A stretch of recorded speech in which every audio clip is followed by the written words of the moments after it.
હવે જેલની અંદર બંધ રહેલા અન્ય 8 આરોપીઓની સામે આમ આદમી પાર્ટીની લીગલ ટીમ દ્વારા તમામ લોકોની જામીન અરજી માટેની પ્રોસેસ શરૂ કરવામાં આવી છે અને જે અમારી પાસે આમ આદમી પાર્ટીના જ એક નેતા તરફ કે જેમને અમને માહિતી પહોંચાડી છે એ સૂત્રો તરફથી મળતી માહિતી મુજબ 8માંના 7 આરોપીઓ જેમાં ચૈતર વસાવાના ધર્મપત્ની શકુંતલા વસાવા સહિત તમામના જામીન અરજી માટે ગુજરાત હાઈકોર્ટમાં અરજી થઈ ચૂકી છે।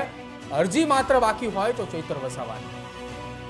હવે સવાલ એ ઉઠી રહ્યો છે કે છેલ્લા કેટલાક સમયથી સતત આમ આદમી પાર્ટી જે વિરોધ કરી રહી હતી અને કહી રહી હતી કે અમે અમારી રાજકીય પાર્ટીના ધારાસભ્ય ચૈતર વસાવાને છોડાવવા માટે હાઈકોર્ટ અને સુપ્રીમ કોર્ટ સુધી જવાની તૈયારી છે, તો તેમની સામેની અરજી એ હજી સુધી કેમ ન મુકાઈ?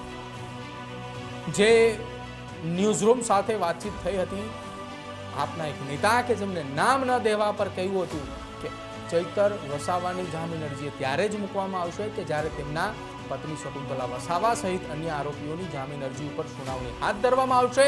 એ સુનાવણી દરમિયાન શું કહેવામાં આવે છે કોર્ટ તરફથી, ત્યારબાદ નક્કી કરવામાં આવશે કે ચૈતર વસાવાના જામીન કયા મુદ્દા આધારિત મૂકવા। ક્યારે ચૈતર વસાવાના જામીન અરજી પર સુનાવણી હાથ ધરવામાં આવે છે? તો હાલ ચૈતર વસાવાની જામીન અરજી પર કોઈ પણ પ્રકારની અરજી ગુજરાત હાઈકોર્ટની અંદર નથી કરવામાં આવી।